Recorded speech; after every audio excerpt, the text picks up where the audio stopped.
I'm gonna turn the video off as soon as I introduce myself, though. Perfect. You are very allowed to do that, Joel. You don't want to watch me eat. Um, all right, welcome everybody. I see we have some community members in the audience. Thank you for your patience. Was just running a little behind. Um, and I'm gonna pull up our agenda for today in just a second, and then we'll get started. All right. Dun-dun-dun.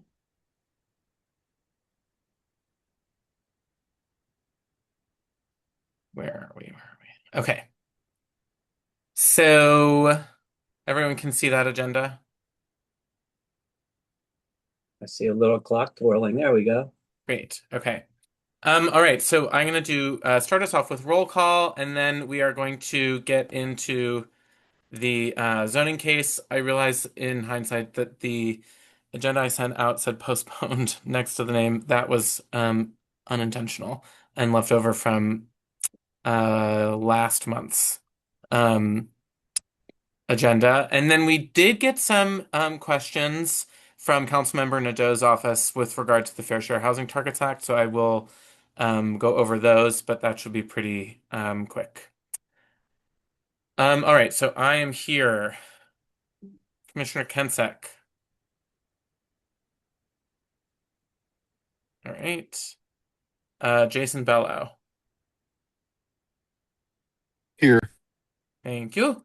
Karen Brueggemann. Here. Thank you. Frank Chauvin. Present. Aaron Pervin. Hello. Fabulous. Karen Gall. Present. Thank you. Brad Solian. Here. Joel Heisey. Present. Yanyi Hong. Here. Patrick Nelson. Present. Jarrett Stroman. Hey.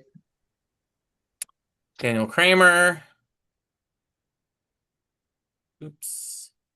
Alex Smith. I think he actually just emailed me. I haven't had a chance to look. Bruce Flippins. Devin Reed. Here. And Gabriel Gassman. Here. Okay. Fabulous. All right, I'm gonna stop sharing because I believe we should have um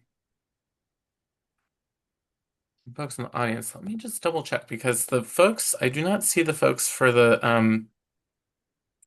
um case today. It's Marty Sullivan. Pardon? Oh, Marty thank you. Sullivan. Yes. Him again. Ah,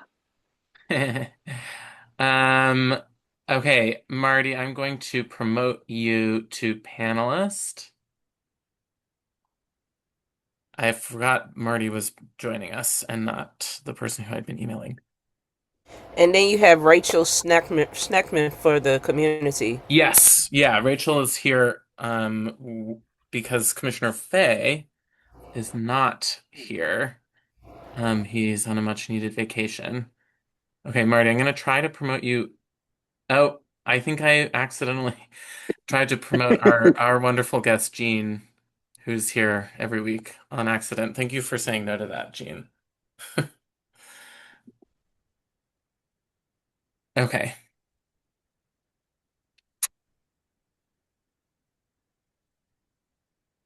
Marty is in transit, I think.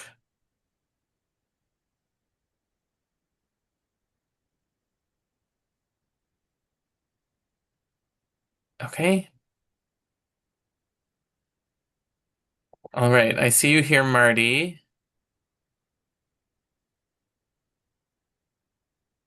Yes. Hi. Great. Thank you. I've made you co-host, so you should be able to share your screen. But Okay. before we dive into that, I think what I would like to do is first, if you could get us started with an overview presentation, which I'm assuming that's what you're here with. And then I think we will do some committee member questions, and at that time, I'll ask Rachel to chime in as well with questions from LaDroit Park, and then we'll go into committee member comments. And at that point, we can decide what next steps are. I think for committee members' awareness, there are ongoing conversations. My understanding is at least there are ongoing conversations with LaDroit Park Civic Association, which I'm sure we'll learn more about today. And so today I'm expecting this to be mostly informational, and then we can figure out what our next steps will look like at the end of this meeting, if there are any, depending on what both applicant and LPCA's what their interests are. So, Marty, without further ado, I will turn it over to you to kick us off. Thank you. And I think, I don't know if the property owner, our client is here as well, Amir. I'm not I do not sure. I thought he see was. him. I don't see him in Okay. the attendees list, but I will keep an eye out. And Okay. so if he joins Thank you. us, I'll promote him. Okay, thank you. So we're zoning counsel for him. My partner Alex has been working on this primarily, but it's her birthday today, so I'm filling in for her. And so I do have a presentation. If I could share screen, Yes. do that. Okay.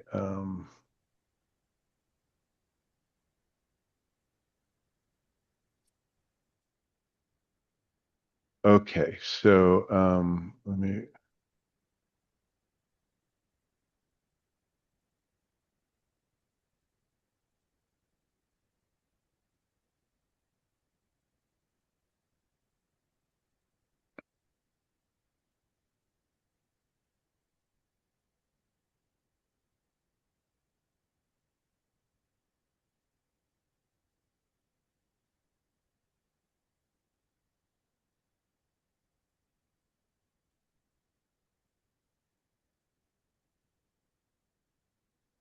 It's not opening up for some reason. I just.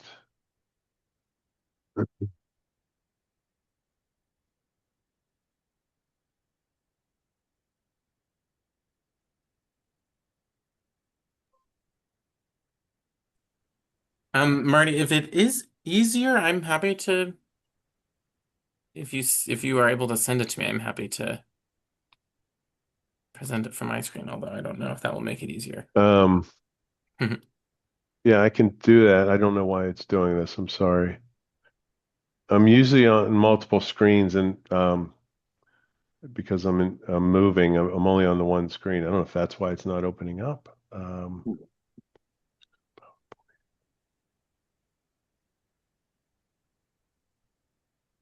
Okay, I think it's okay. I'll do that if I can. Can I? Yeah. Okay, so Let me I'll send send you it to your my. ANC address. You should send it to my personal email because I don't have an ANC address, but I'm sending it to you in the chat. But be Okay. cognizant of the fact that it's saying that it caused a serious error.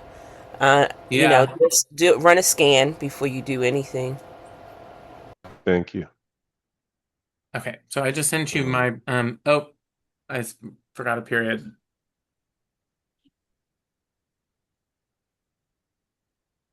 Okay. Okay. Correct one. All right. Okay. Sorry. 1 second here. No worries. It seems to be the day of technology issues. Because I also had some that got us started a little late, so Okay.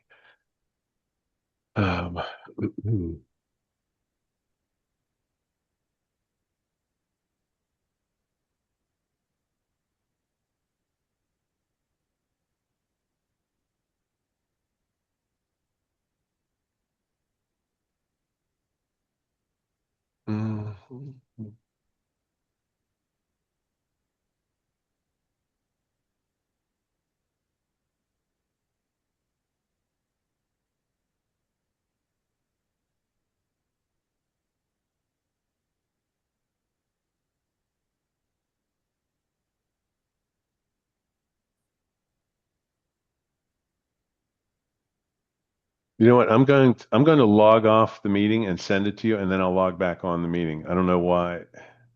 No If worries. it's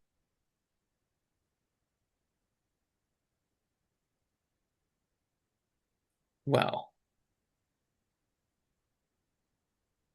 hopefully you've been in Malcolm X Park since it reopened. It is stunning. Yeah, I've It Oh my seen God. pictures. Yeah, I It's Yeah. remember I so nice. remember when it actually did run a while ago. It is Yeah. nice when it's running. I haven't been back yet. I forgot about the pool at the bottom. Yeah. They turned it on for one day. So they finished the renovations on that bottom pool like maybe a year or two, a year and a half. And they turned it on for one day to like test it out and then immediately drained it and have been waiting ever since. It's so nice. I've never seen that many people in the bottom part of the park. Yeah, Me well, it neither. was the cascading falls that was the problem because the pumps weren't they had broken. They didn't have enough strength to pump the amount of water that needs to run it.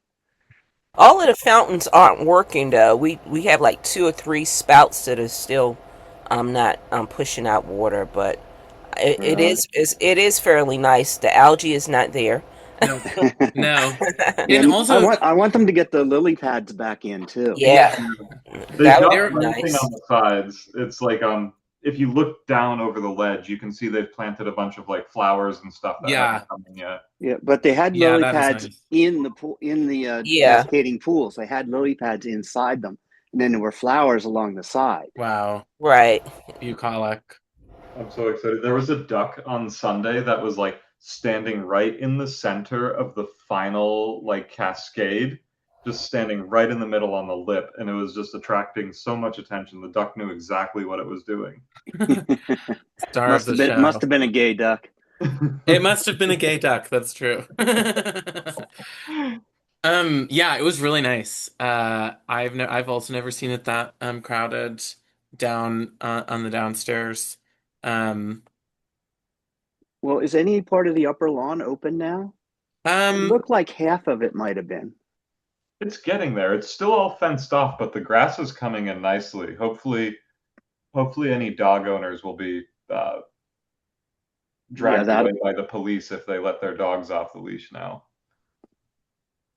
okay, I just got the presentation from Marty. And it's not exploding my computer, so I think we're in good shape. So I am just going to share my screen now in preparation for his return.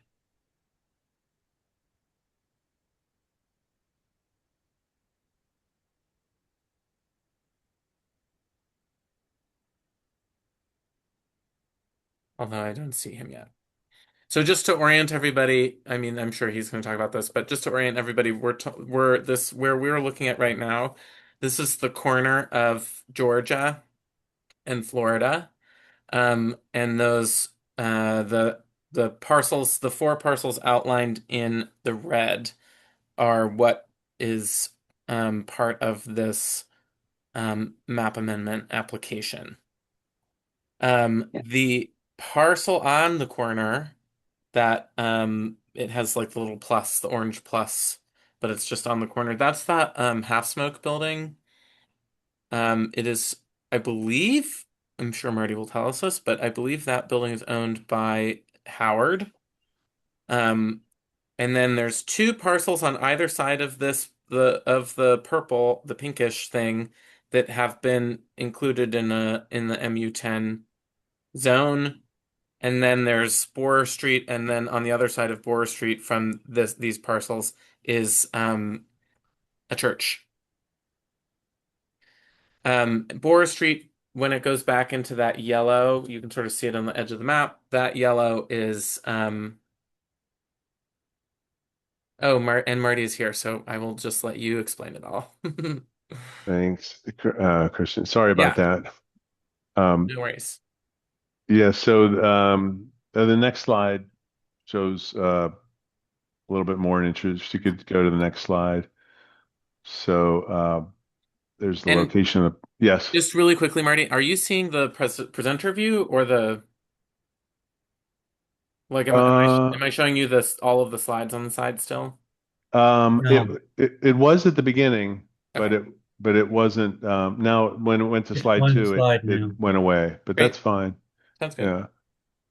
Yeah. Um, yeah. So the property is located, of course, as everyone knows, adjacent to Howard University and Howard University Hospital, and to nearby commercial mixed-use development and some residential and institutional uses. The surrounding area was recently rezoned, as you showed on the last slide, case 2401 from PDR to MU 9 and 10.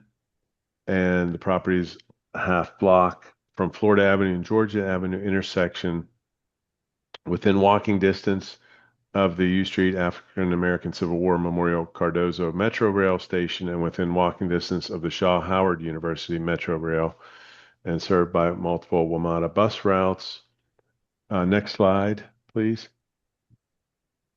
And there's a photo of the existing conditions there of the subject properties. Next slide, please.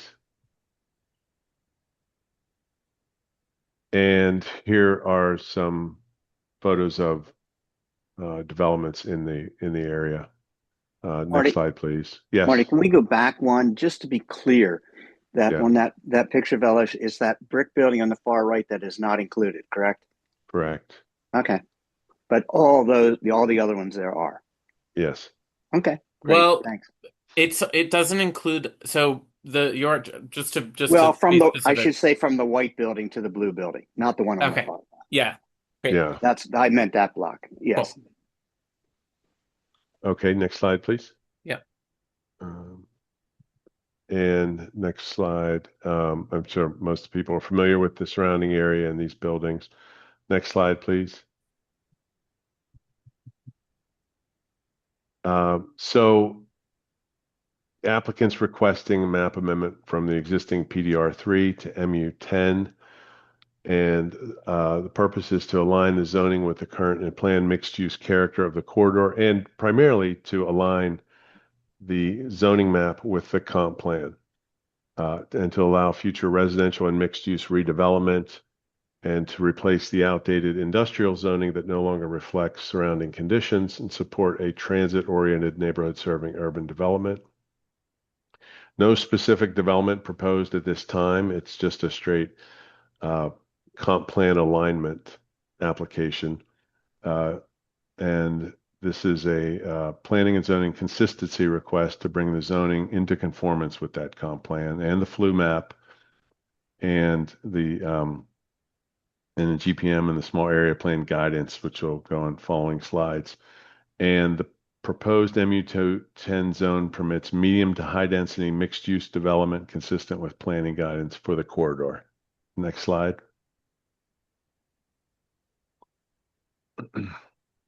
This is the flu map. You can see where the property is here. It's medium density residential, medium density commercial, and medium density commercial translates to MU10, or it's consistent with MU10. Next slide, please. This is the generalized policy map, which encourages active ground floor uses, pedestrian-friendly development, transit-supportive growth, and redevelopment of underutilized property. It's in the main street mixed-use corridors. Next slide, please. Under planning, also as part of the comp plan, it's part of a small area plan, the Duke plan, properties within the development framework for a cultural destination district within the greater Shaw U Street area. And it calls for land use adjustments implemented through the zoning map amendments, identifies mixed use redevelopment in this area, and encourages transit-oriented redevelopment. The mid-city area element of the comp plan supports transit-oriented development around metro stations and revitalization of Georgia Avenue and Florida Avenue corridors, mixed income housing and neighborhood serving retail and growth in designated corridor locations. Next slide, please. The applicant has engaged, and my partner Alex has been the point person on most of this. The applicant has engaged with the president of LaDroit Park Civic Association and the owner of 615 Florida Avenue, and has begun outreach on the proposed rezoning and will continue engaging tenants and neighbors as plans evolve. This was just recently set down by the zoning commission, of course, so that it's just beginning. A hearing is still a few months away. If the rezoning is granted, the applicant's long-term goal is to create a more appropriate and productive use of the properties that's better aligned with the corridor and surrounding development pattern. At this point, no construction plans have been approved, but the intent is to preserve flexibility for future redevelopment that would improve the site and support a higher and better use consistent with the neighborhood's continued growth. And any future plans would still be subject to applicable review and permitting requirements, and we would expect to continue engaging with the community as those plans become more defined. Next slide, please. I won't go through all of this, but this shows the difference in comp plan between PDR3 and MU10. I'll leave that up for a second if you want to look through those.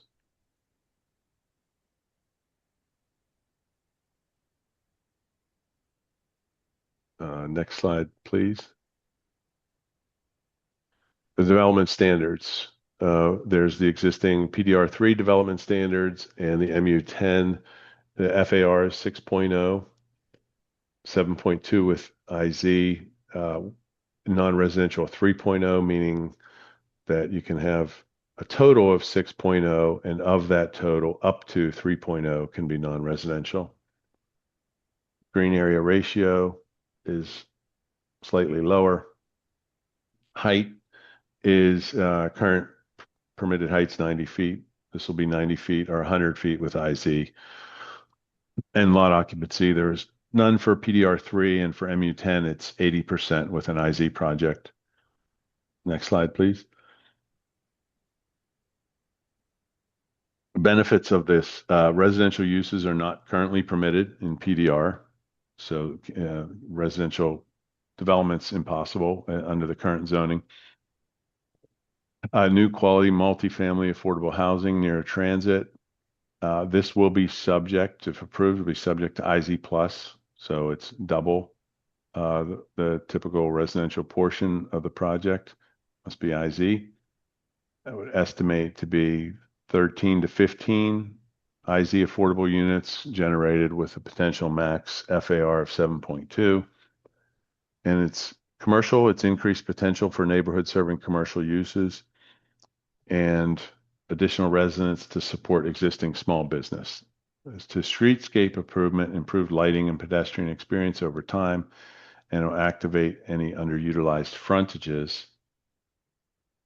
Transit and walkability, it supports metro, bus, and walkable living, reduces reliance on cars, and adds housing where infrastructure already exists. Next slide, please. And is that it? Okay. Yeah, that's so. it. So yeah, the main point of this is, and what the zoning commission will look at, and what the Office of Planning has looked at is the DC law requires that the comp plan or that the zoning map not be inconsistent with the comprehensive plan. And so we are essentially asking the city to make that be the case here, where obviously there's nothing in the comp plan that supports the PDR zone here, and it does support the MU10 zone. Thanks. Awesome. Thank you, Marty. Joel has a question. I think before we dive into questions, for the benefit of some of our newer committee members, I just want to do a quick summary using the slides that you provided of some of the terms that we're talking about here, because I think there's some folks who are newer to the committee, and I just want to make sure we're all working with the same language. So I want to quickly just go over this slide because I think this is relevant to some of our discussion. So like Marty was saying, MU10 is mixed use 10, and so that it sort of means up to 10 stories. You can think about the 10 as being 10 stories. 100 feet, 10-ish feet per story. And then 75% and 85% of the lot occupancy means that the building can only take up 75% or 80% if they go with IZ of the lot. itself. So it has to leave space on the lot left over that's not part of the building. That's important because it does have an FAR, which stands for floor area ratio of 6 or 7.2 if you do inclusionary zoning. So FAR is a little bit confusing. So for those of you who are not familiar with what FAR is, basically it is the the area of a parcel that can be occupied, or like the ratio of the It parcel size stands to for, the let them know it stands for floor area ratio. yes, floor area ratio. It's the ratio of the square footage of the building, the gross square footage of the building to the parcel itself. So for instance, you could have a floor area ratio of 1, and that could just be 1 story on the entire lot. It could also be 2 stories on 50% of the lot, or it could be 4 stories on 25% of the lot. So the percentage requirement, that 75-80% requirement, means that it can't just be this building can't just be the, like, like 100 feet of building on 100% of the lot. It means that it can be up to 100 feet of building on 80% of the lot. And the FAR basically is another control that the Office of Planning can use to determine the how sort of massive the building is on the lot. So it's a little bit of like a sort of that, like, both of all of these things are kind of like influencing the way in which the building will look and how much of the lot it will be able to take up. There are other requirements that I don't know if this building will be subject to, but lots of other buildings have open space requirements. There are other types of requirements that will limit um, the density of the building itself in relation to the square footage of the lot it's being built on. So all that is to say is that um, the height of the MU10 is 90 feet, 100 feet if they use inclusionary zoning. Um, and the FAR at 6.0 means that they can build a building at a certain density, but it can only take up 80% of the lot per the lot occupancy rules. So, um, I thought I would also just mention one really quick thing about these different other things, the FLUM, the generalized policy map, and the small area plan. So I think Marty talked about all of these, but each of these have requirements for development in the district. The one that specifies the type of use and density is FLUM. And so Marty was describing this as medium density residential commercial mixed use. Um, the generalized policy map basically Chris, identifies. you should say what FLUM is. They probably Oh don't. yes, FLUM stands for Future Land Use Map. Thank you, Patrick.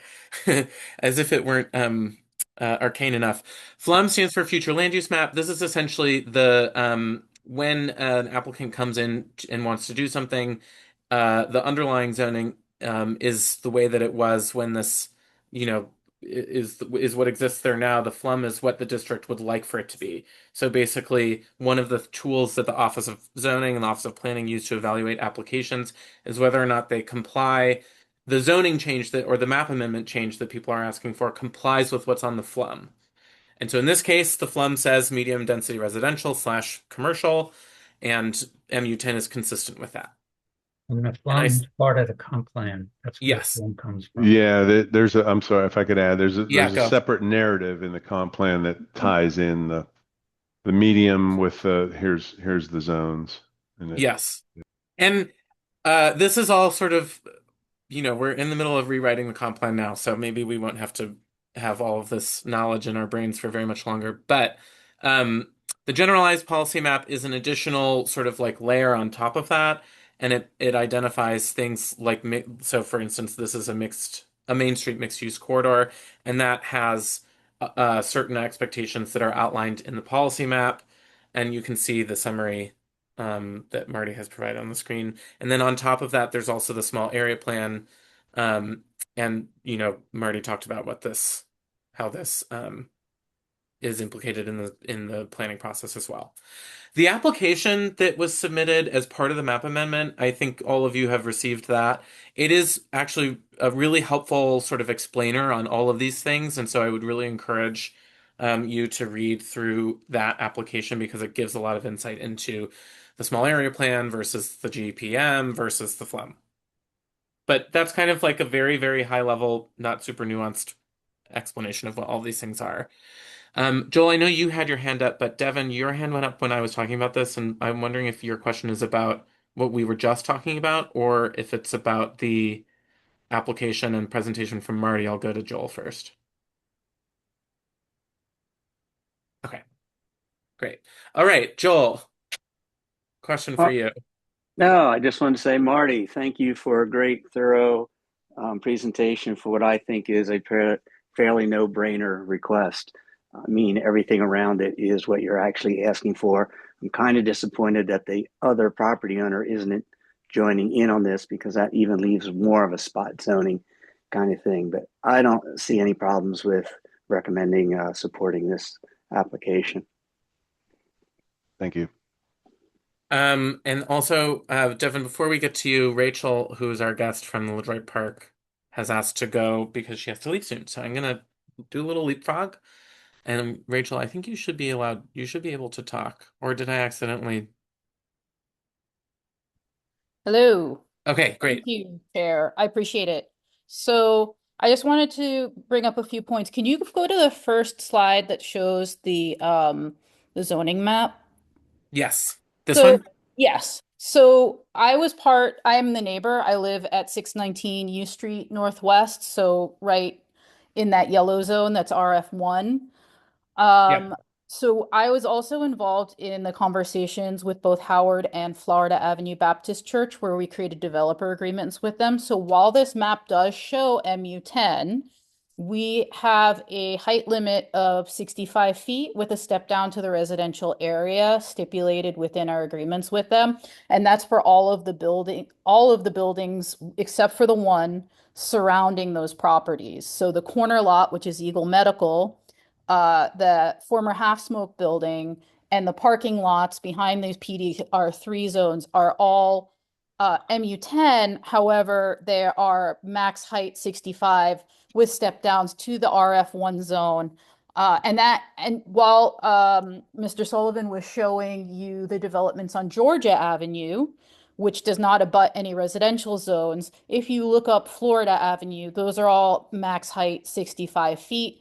The other reason for this, just to point out, is that the Height Act limits building height to the width of the road plus 20 feet, which means development on Florida Avenue in this zone is actually limited to 65 feet, regardless of the zoning decisions. At least my awareness of it is that.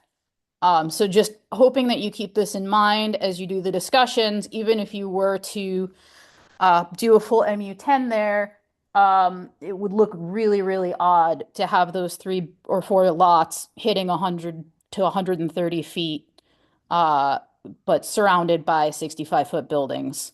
Anyway, additionally, the developer agreements that are in place, the LPCA was a part of those discussions, as was the ANC, and the ANC voted to approve both developer agreements. And again, that's for all of the lots that are surrounding it that are already upzoned to 10. And the LPCA has reached out to the attorney, would like a chance to meet with them and discuss the proposal, but has not yet heard back. I'm just making sure there's nothing else. That's all that I have for my notes. If anyone has any questions, as I was part of those other discussions, I'm happy to chime in. Thanks, Rachel. I do want to just quickly summarize, and you can correct me if I'm wrong, because I'm gonna add to what you said with what I just recently talked with Mike Hewling, who is the LPCA president, and got a little bit of an update from him too. So correct me if I'm telling the wrong thing and you have more up-to-date information. But basically, Mike and the property and the applicant, the team that Marty's working with, have been in communication, but haven't really been able to meet yet to talk about the what LaDroit Park Civic Association is interested in. And so just to be specific for folks in the audience, the parcels that you are talking about, which are under the development agreement that are relevant to this, include that 0030, Yep. 0027, Yep. 0028, Yep. not 0017. 0017 is part of that agreement that belongs to Okay. Florida Avenue Baptist Church. And then Florida Avenue Baptist Church is included in this, and that is what's across like southwest or I'm southeast not on 4. 100% sure of what includes with the actual church Okay. itself. I'm aware of what's in that corner over there. Okay. And so that agreement, which was part of the Howard initiative, subzoning. yeah, the hospital campus stuff that Howard Yeah. University has done, which we've seen a couple of times over the last couple of years. That those development agreements were signed with Howard and also with Florida Avenue Baptist Church, Correct. relevant to those specific parcels. But at that time, these collection of parcels, which Marty is presenting about, Yep. were not part of that conversation, and so Correct. they remained under PDR, and were not transitioned into MU10 under that. And we are, I know for me personally, I'm very supportive of the upzoning, but again, with the developer agreements in place so that it matches the surrounding area Yeah. and also smartly steps down into the residential zone and still allows us our light, etc.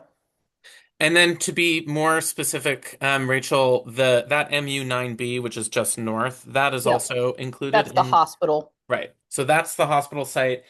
A lot of that is currently a parking lot, but the hospital, I mean, And we we've have got this. agreements in place for that as well. Anything that abuts LaDroit Park in that yellow RF1 zone, we have agreements in place that limit the height to a specific height with step backs. So basically it goes from like 35 feet to 50 feet to like 75 or something like that. I'm not sure of the specifics on the 9B lot, but basically it steps down to the residential zone. Okay, those were all of my questions, and I'm just gonna now turn to the committee members. So I think Devin and Rachel, if you're able to stick around for as long as you can, that would be helpful. But I can stay on for 5 minutes or transfer Okay. over to my cell phone and No, I back mean, in. you don't have to do that. That's fine. If Can there's we, any question, if we get any question, well, I guess Jason, you're also here, Yeah. but if we get any yeah, question, sorry, just to ask, can we ask Mr. Sullivan and the team to comment on just their perspective on the agreements? yes. I want to get some questions answered for committee members first, if that is okay, just because that Okay. was a lot of Yeah, I just would information. love to hear what Yeah. like their perspective on it. Yeah, absolutely. Okay, Devin. Thank you. I was about to say you can't skip the line. For so we've had a lot of talk about like floor area ratios and things like that. I want to put it in just simple terms for my own imagination. What are comparable buildings in terms of massing on the street that you're looking at? Are you looking at things like the rough height of like the Shea that's a little bit down the street, or what is the one directly across the street is the Shaw, maybe, I think? I think Sorry. that is a good example, Devin. I'm pretty sure that the buildings across the street, and I think maybe Rachel or anyone else could correct me, but the buildings across the street are in a zoning category called Arts 2, Correct. which is limited to 65 feet. Correct. And They also Florida Avenue is 45 feet wide. And Yeah. the zoning is 45 feet plus 20. So the vision is broadly something in that massing, like that size, roughly. Obviously, the height is restricted, but in terms of depth and number of units.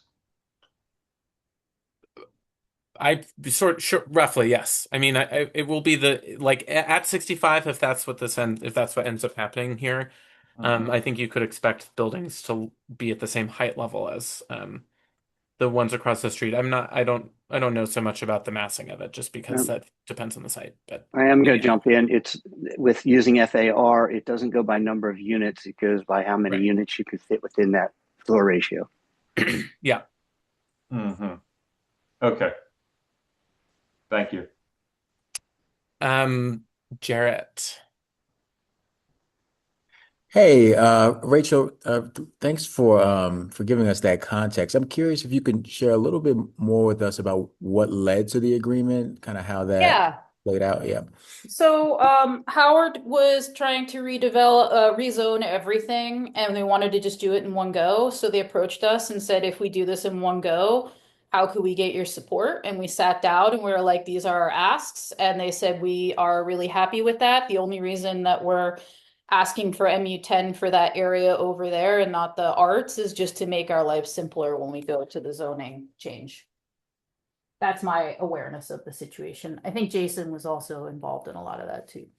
Yeah, More so I think than that's generally right. And Um, and why was the 60 important? the 65 because it 65, meets yeah. the same height as the buildings across the street and on Florida Avenue. All the examples in this presentation showing the 100 feet are on Georgia Avenue, not Florida Avenue. Florida Hmm. Avenue, all the buildings are 65 feet across the street, like the Shea, and all that stuff. They're 65 feet. Got it. Thanks. Frank. Yes, quick question for Marty. Can you affirm the height allowance based on the width of the street, the adjacent street, which is Florida Avenue? If that's 45 feet, um, were you, it seems that what you're asking for would be above the allowance. Can you just clarify what the operative requirements or what the operative discussion is here regarding the width of the street and the height of the building allowance? Yeah, actually, the street width is 85 feet. The right of way is 85 because it goes from property line to property line, and a lot of that street width is the sidewalk but from property line to property line, the official street width is 85 feet here. And is that comparable or more or less than Georgia? Do you know I off the top of your don't head? know. No, I Okay. don't. I'd have It's to Okay. significantly less wide than Georgia. at 85 feet. I mean, Georgia is 4 lanes on either Georgia side, is plus, much wider yeah. Um, because going based on Marty's, which is Five, correct. five lanes. There's the sidewalk in front of the university, and then they look to be very similar, or if not, Georgia's not a little narrower at this point. Let me see. I'm measuring it now. Yeah, that's what I was just doing. If you wanted to hang on for a second. 75, Georgia. How tall is Florida's the 85. church? How tall is the church area compared to this, Marty? I'm sorry, I don't know I don't that. have an exact height, but it's probably like 55 feet, just looking out my window. Hmm. I'm really asking you to recall all the details, Mary.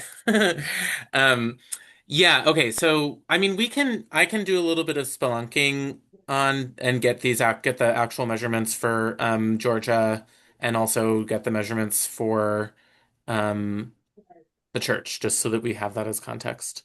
Um, Frank, did that answer your question? Yeah, that's it for me. Thanks. Okay. And Jarrett, did you have another question? Nope, that's just a Okay, leftover hand. Thanks. no worries.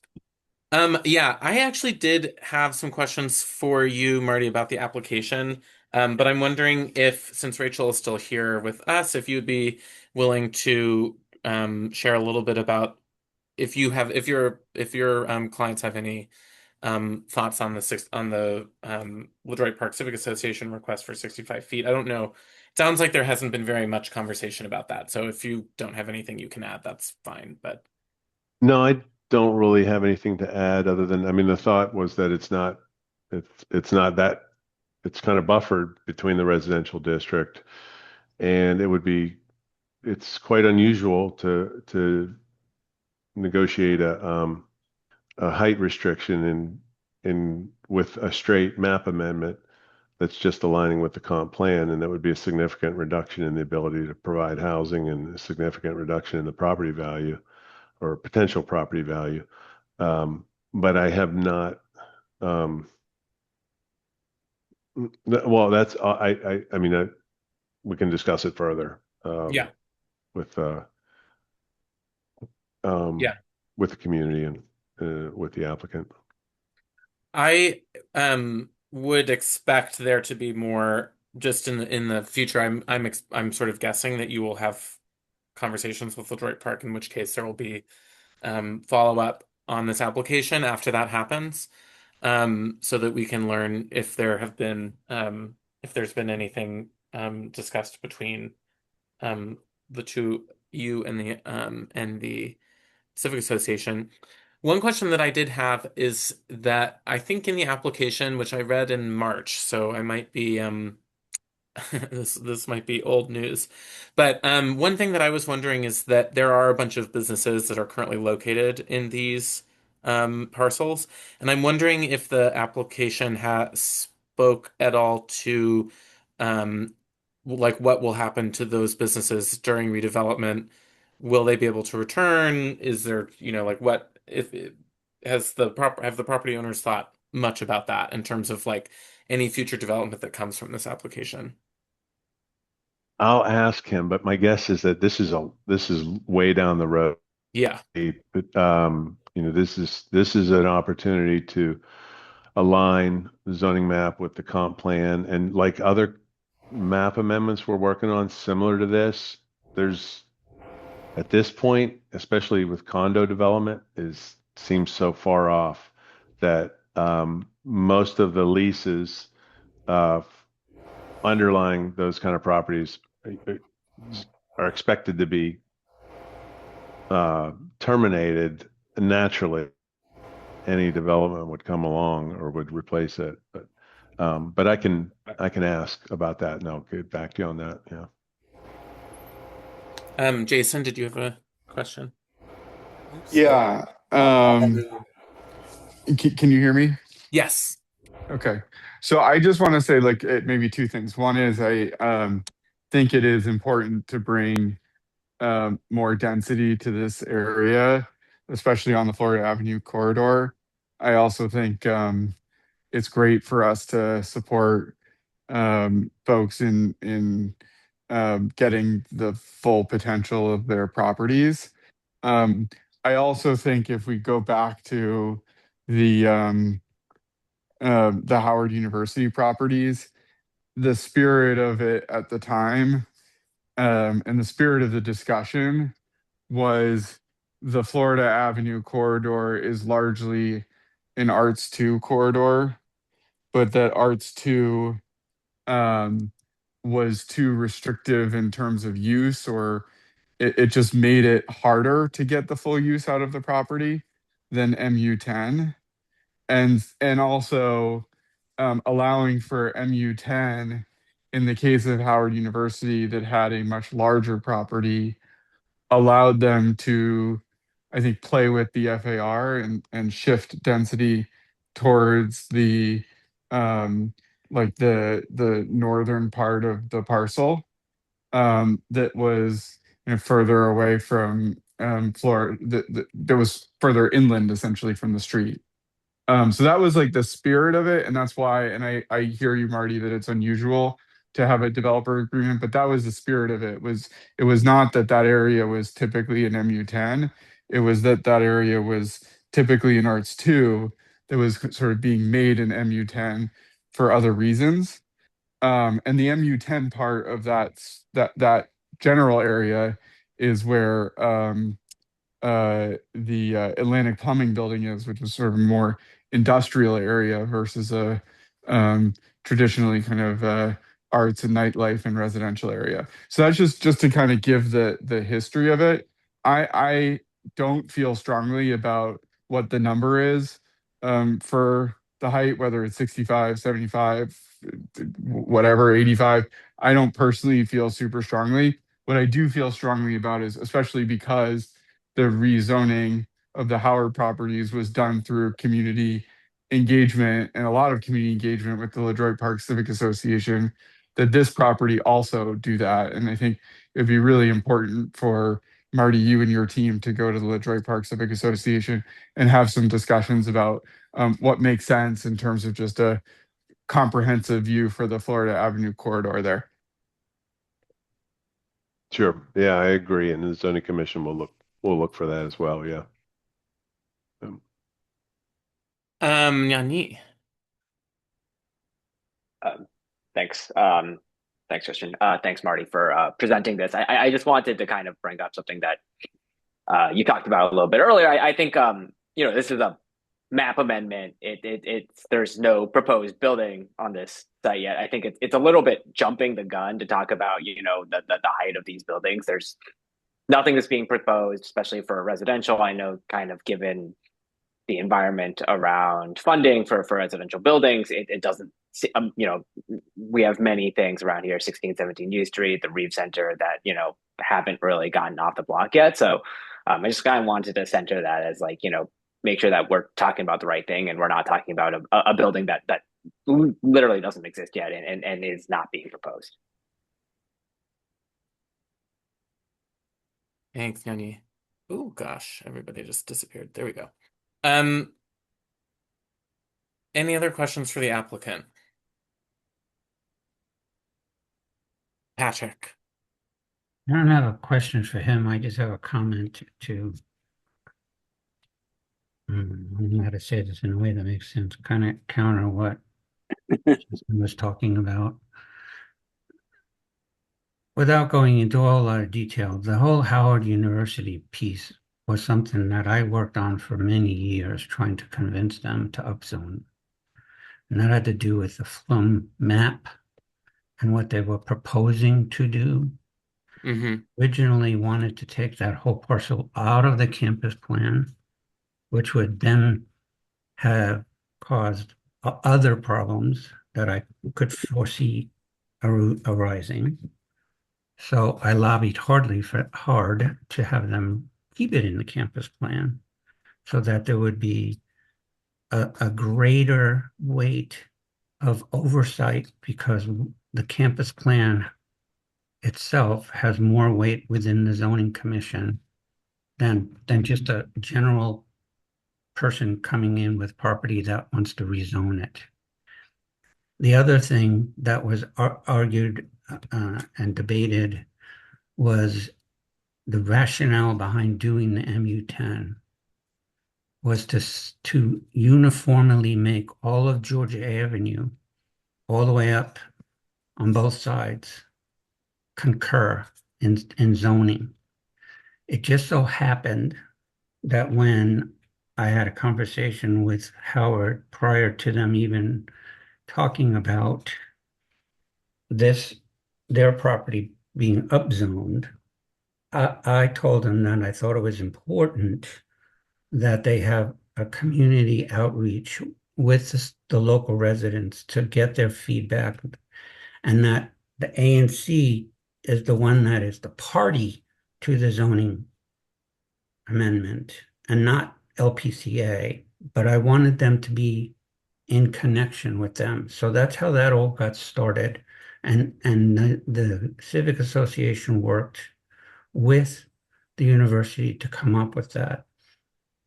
In connection to that, the Florida Avenue Baptist Church decided that it wanted to do it at the same time. So it asked the university, if you're doing it, would we be able to ride along on your coattails and have it all done at the same time? So that's why the current MU10 lines are all skewed. And there was, at least from my understanding, there was some preliminary discussion about the current zoning case that we're talking about here, these properties also being included in that, but they decided at that point they didn't want to do it. So it ended up just being the university and the Florida Avenue Baptist Church. And I personally have a real issue, and I won't go into a whole lot of detail here because I don't want to get myself all riled up, but I have a personal issue with the ANC letting LPCA drive the narrative.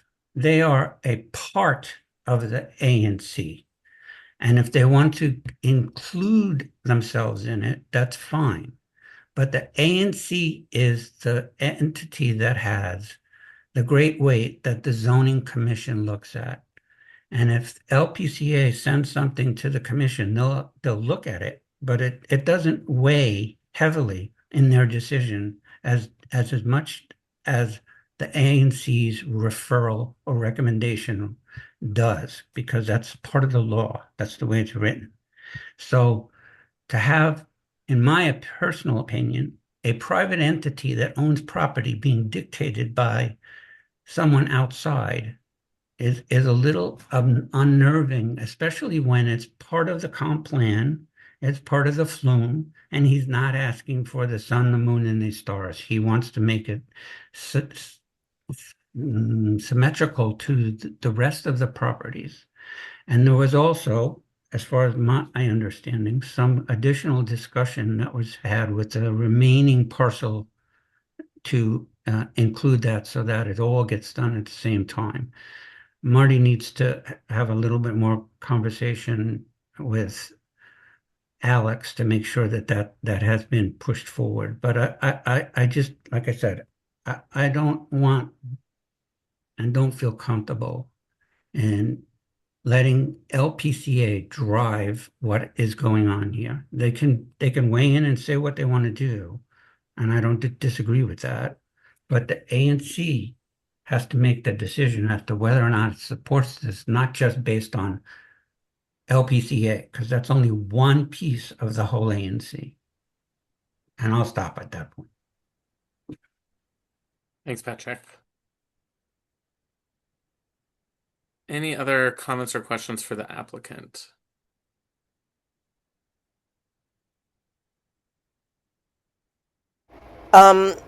I actually, because the church is 75 feet, as you mentioned, I did sort of, we did, as Patrick mentioned, we did get community input and we have ANC input.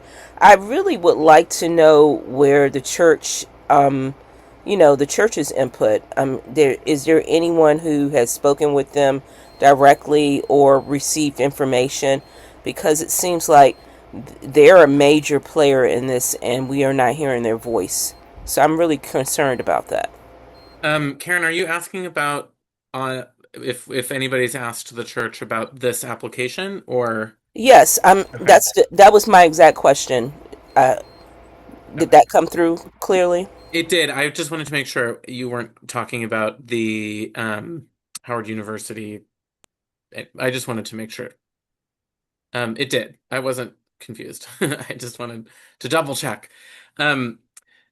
I have not talked to the church. I think maybe Marty, that would be something to consider on the part of your team, to just connect with the church about this app, especially because they own that parcel that's right on the corner of Borer and Florida.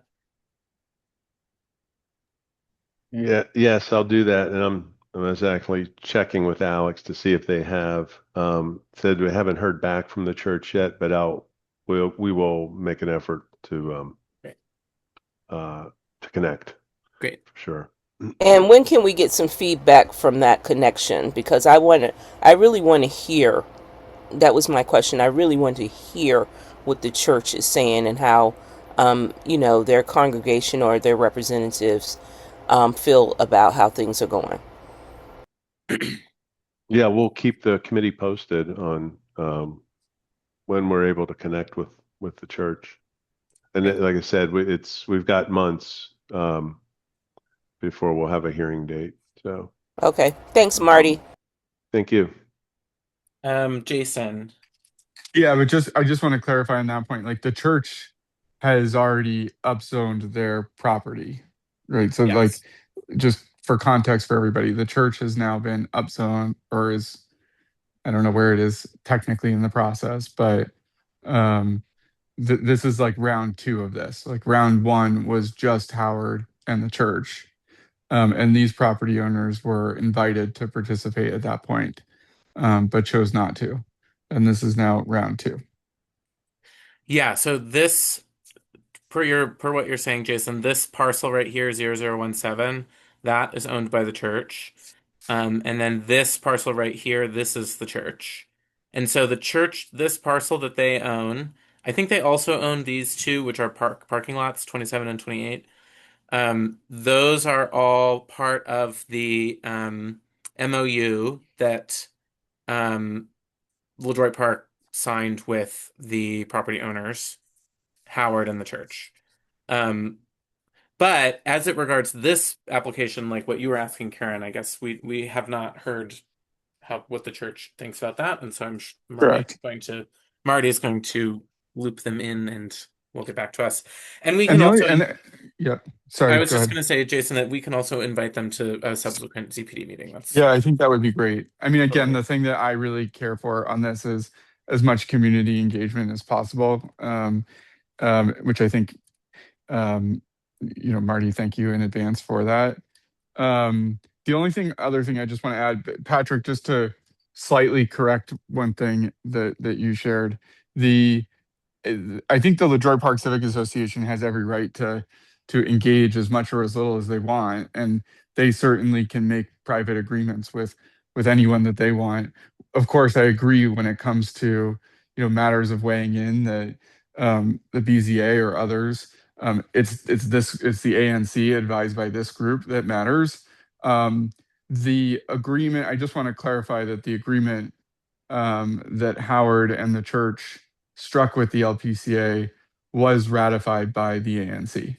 So it was not done in isolation of the ANC.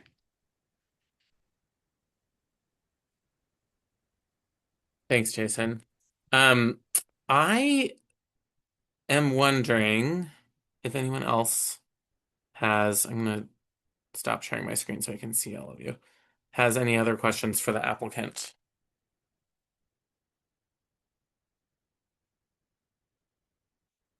Okay, I'm not seeing any.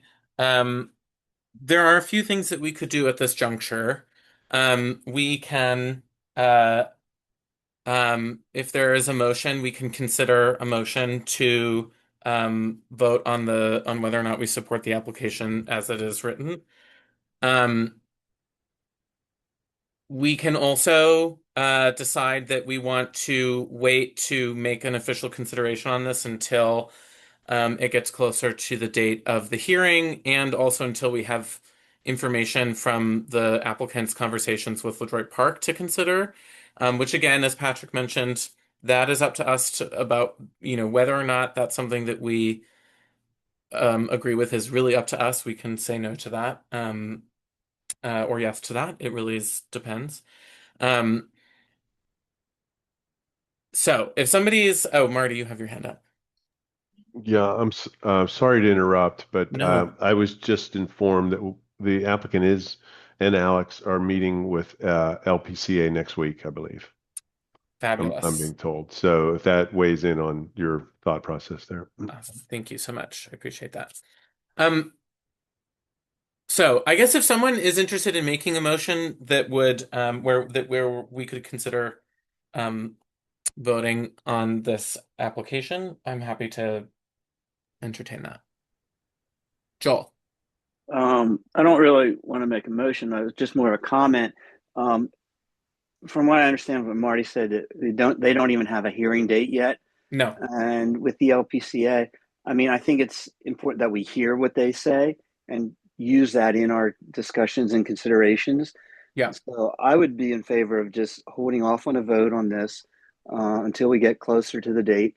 I think we're all generally in support of it. So Marty, don't freak out.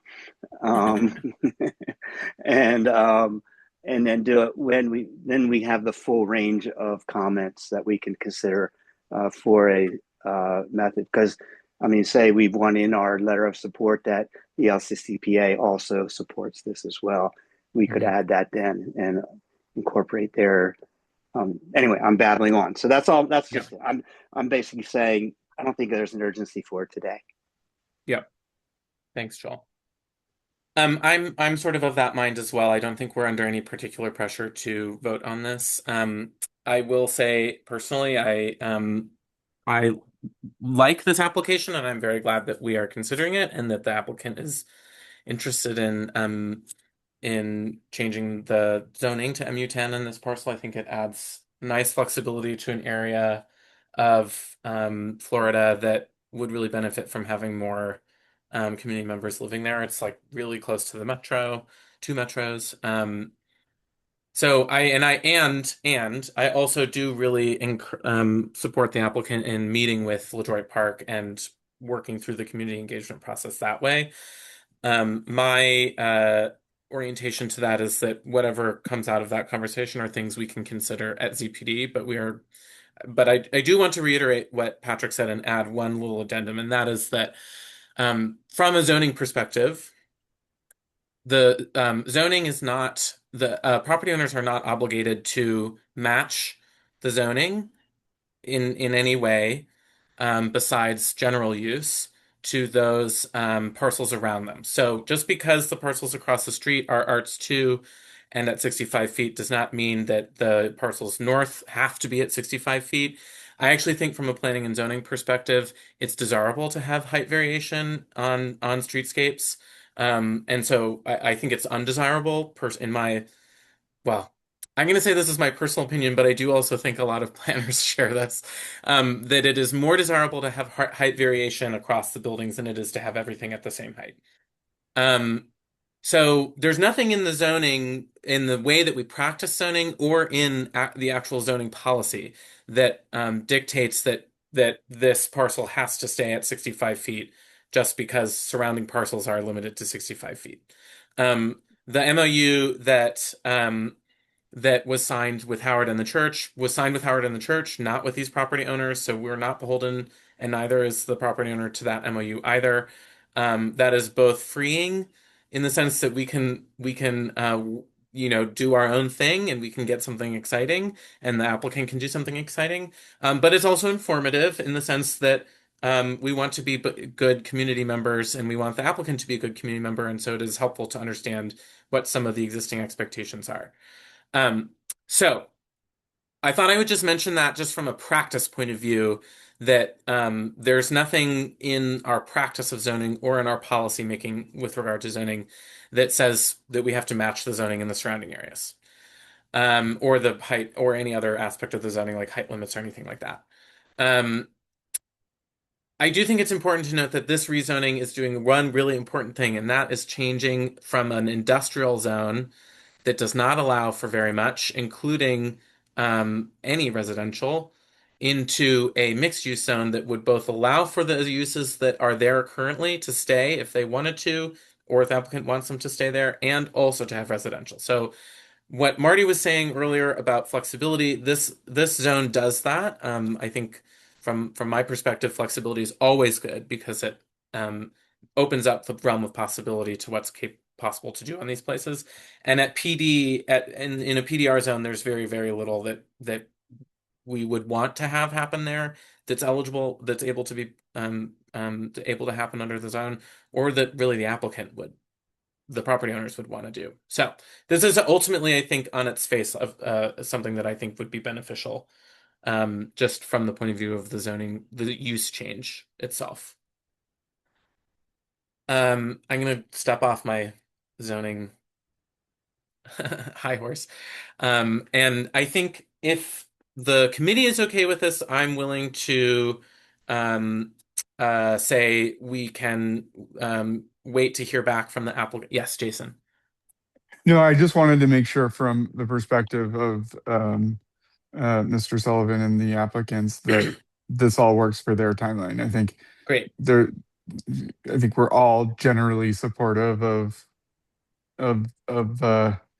making this upzoned and bringing more residential to that space. So, or bringing residential of any kind to that space. So, just want to confirm that the timing works with their application. Yeah, thanks, Jason. Yeah, it does, and we have time, so let's use it. You could always rush a vote and then change your mind too, so that doesn't help either. And I appreciate Joel's sensitivity to my anxiety, but I kind of expected that. This is a map amendments are sometimes a step-by-step process, a little longer because it's a bigger action than a simple BZA case. So. Awesome. Thanks, Marty. I do just want to highlight something Yanni wrote in the chat, which I always forget to say, but the zoning just sets a limit. So there's, even without the the MOU, a theoretical MOU, the applicant could build below that anyway. So there's nothing that says the applicant has to go up to 90. They could go up to 85, or they could go up to 65, depending on what pencils out. Okay, so I think we can adjourn this conversation for today. Thank you so much for joining us, Marty. I'll be in touch with Alex on any follow-up stuff, and I'm looking forward to hearing from her and LeDroit Park about the conversation you have next week. Okay, thank you. Thanks everyone for your time. Appreciate it. All right. We do have some questions that have been answered from Brian Nadeau's office. So let me just really quickly get those open for us. I think my cat might be trying to knock something over. I heard some sneaky bumps in the other room. Okay.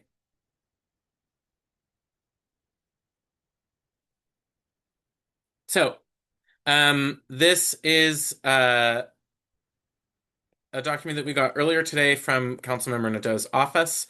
And so I think she answered a few of the questions that you had, Devin, or that her office answered a few of the questions you had, Devin, about the Housing Production Omnibus Bill.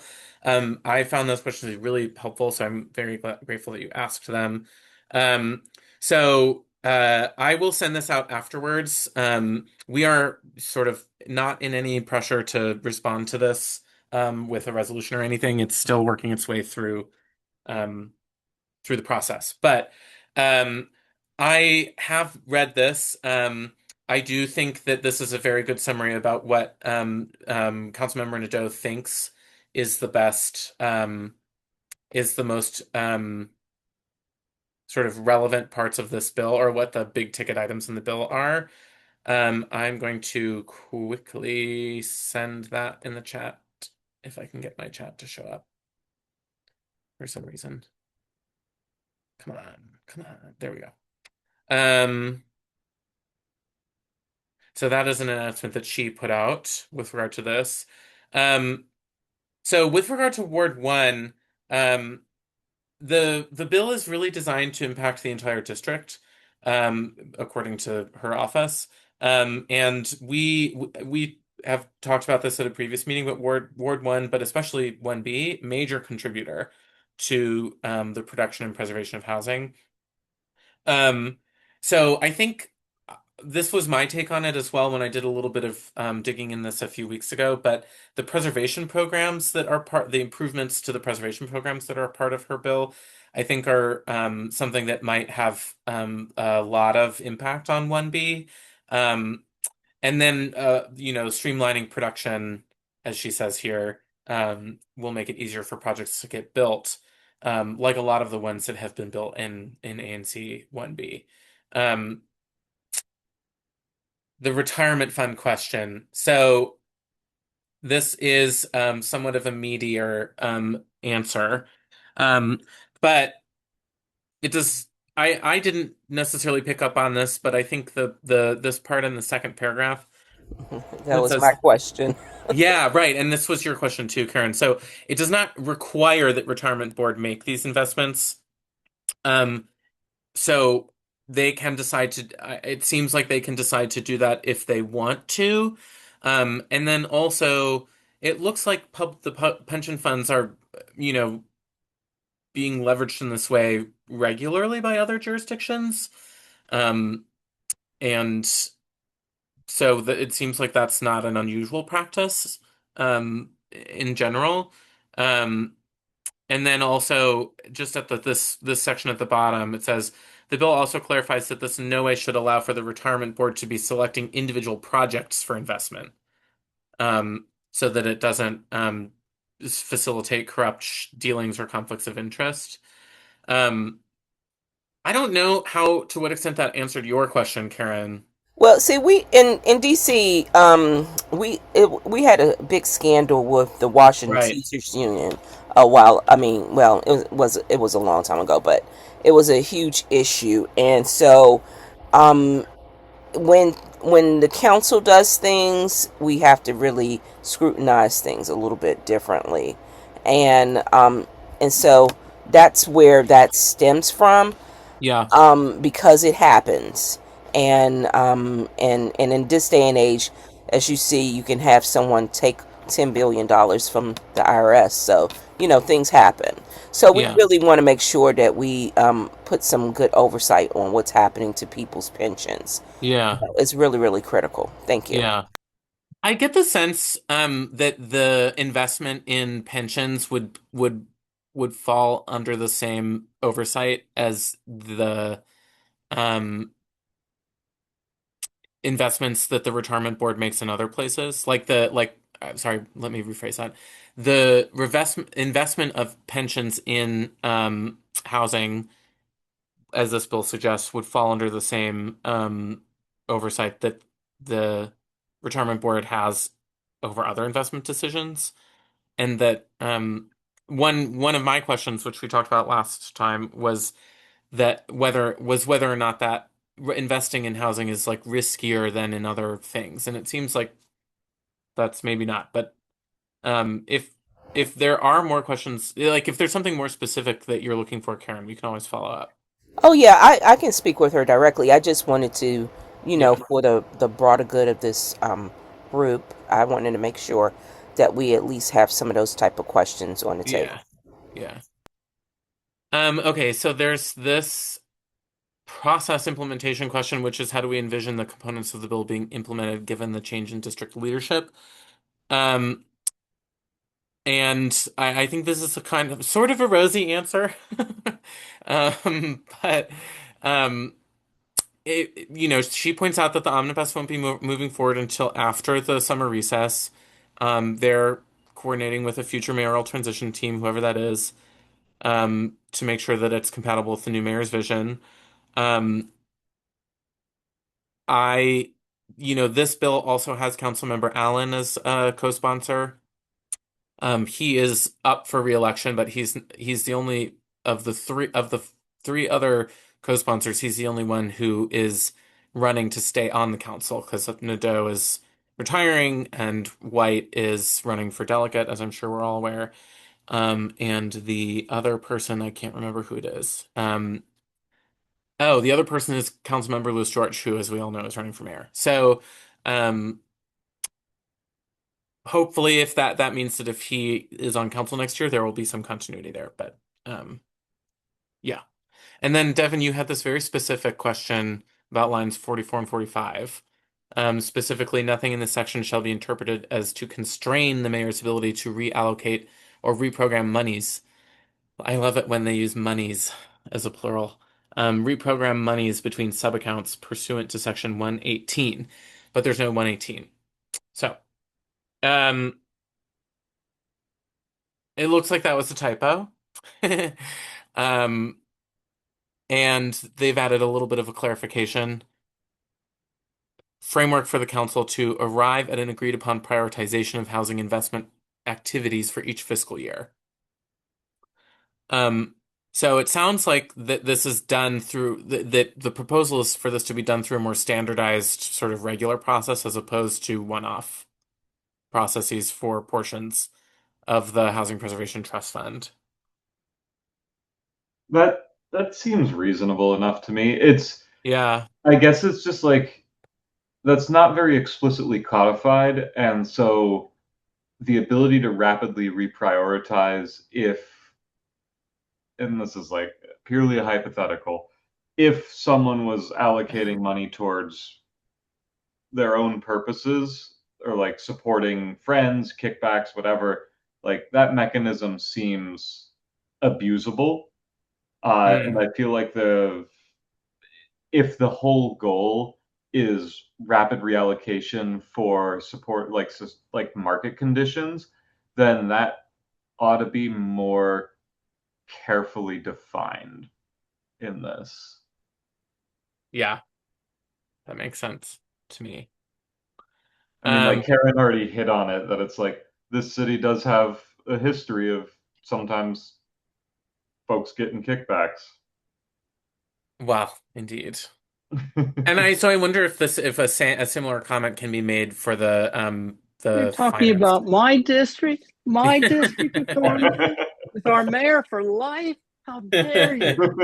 How dare you blaspheme? Very passionate, Joel. I Oh, can't I've been believe it. here Not even long for a enough, second. long enough that I was actually here when Barry was around and trying to do stuff. And also, everything I always say is the district government is random and arbitrary.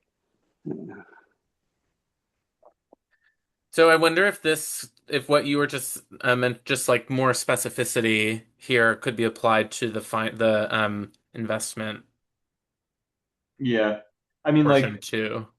I think that there's probably better ways to actually introduce this concept I'm getting at into a bill, where it's like rapid reallocation could perhaps be conceived across broader marketplaces rather than individual projects, something like that, so that it's like, oh, this certain at like, a while back H Street was booming or something like that. You can say that there's certain geographies that require additional investment rather Mm, than like, oh, the specific address has become a priority. I don't know. Spitballing on that. yeah. Um, okay, so the stabilization authority question, the mayor is able to use up to 40% of the total approved fund budget for stabilization, giving them ability to direct a lot more money away from increasing units. This is a question that we asked. Um, I can't find an explicit definition of periods of severe market distress, which adds a lot of ambiguity to the mayor's powers. Um, so this seems related, I think, to the earlier question that you asked, Devin. Mm-hmm. Um, the mayor could decide to use the entirety of the HBTFs for stabilization, as we saw happen in 2024, and there are no guardrails that govern that activity or provide any transparency. So one way to think about it is that 40% limit is actually a reduction of 60%. That's reasonable. Yeah. Yeah, I think so too. I mean, I'll read more into this, but anyway. And then district acquisition account should it include auditing? Um, Several provisions within existing DC official code that govern the acquisition and disposition of public land, along with new land acquisition tools included in Title II of this bill. The acquisition account is the financial support for those various existing tools. So That it also looks like appears reasonable. Is there a specific citation for it? they don't provide one they don't provide a link to the DC official code that has that acquisition information in it. Yeah, then it might just be worthwhile calling that out and like Yeah. Yeah. constrained by.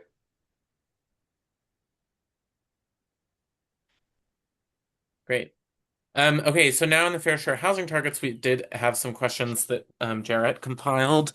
Thank you, Jarrett. Uh, so the first question is, it seems like most of the impact of this bill would be outside ANC 1B or Ward 1. Is that true? And the answer is probably. If we maintain our current housing production trajectory, that is very likely to be the case. So this, in our ANC is probably not something we need to worry about.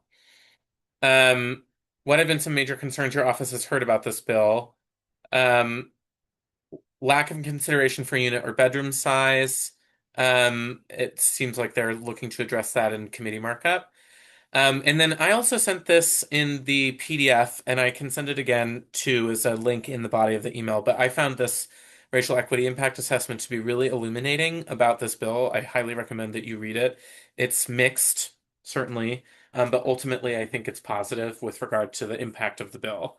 Um, so it and I think this is my critique that I have about this, because I don't know if you remember, but this bill has basically what it does is that it requires planning areas. There's 10 planning areas in the city. It requires each planning area to set targets for housing development, and then if the planning area does not meet that target, an independent investigator goes in to understand why and what the barriers were. And, sometimes those barriers could be regulatory in that the zoning that's in that planning area isn't allowing for denser housing or something like that. The barrier could be neighborhood opposition. And so in the case of the zoning instance, an inspector is empowered by this legislation to propose zoning changes to the zoning commission that would address that barrier. But my sort of big critique and concern about this bill is that there's nothing, like there's not any, like how does that inspector propose things that address if they identify community opposition as the biggest barrier, which I think is likely to be the case in lots of places in the district. If they identify that as the biggest barrier, what possible solution could they propose that would address that? Um, the bill is mum on that, and that seems like a fairly significant thing to be considering. Um, so this question sort of like um, addresses that a little bit. Um, so essentially, the way that they're viewing this is that the independent evaluator is intended to be an enforcement mechanism in and of itself, because there's a separation of powers between the council and the zoning commission. It would be challenging for legislation to go further than what is proposed here, though we are certainly open to other ideas. So this might be an area where we can provide some insight to the council member. How does the council district respond when a planning area doesn't meet their targets? This is laid out in the bill, and that is that a special evaluator is hired, independent evaluator is hired, and they can examine do a sort of post-mortem, as it were. So this is okay, we're getting into the thing that I just talked about, but core to the bill's intent, however, is that the independent evaluator is likely to be more forthright about community opposition and would be empowered to act on the mayor's behalf in front of the zoning commission to address such issues. So I think what the council member is saying here is essentially that the fact that they're independent enables them to be a little bit more direct in their feedback to the zoning commission than somebody from the Office of Planning or the Office of Zoning would be able to be, or even somebody from the mayor's office themselves, because the independent investigator is not under the mayor or one of the council members, but is instead working sort of independently, as it were. They have the ability to be more forthright, as this response says. And then the One Front Door Act was actually passed, so we can skip that portion because it was approved by council. So I will send these around to all of us, and then I think if there are additional questions raised that people have, we can start compiling those into some follow-up for the powers that be. But otherwise, that leads us to the end of our discussion today. So, any last-minute committee news or questions about what we talked about before we adjourn? All right. Enjoy the weather. I hope if you haven't gone to Malcolm X Park, you go as soon as humanly possible and enjoy the beautiful new fountain that's now working. And otherwise, have a good rest of your day. Thank you. Bye, Thanks, all. everybody. Thank you.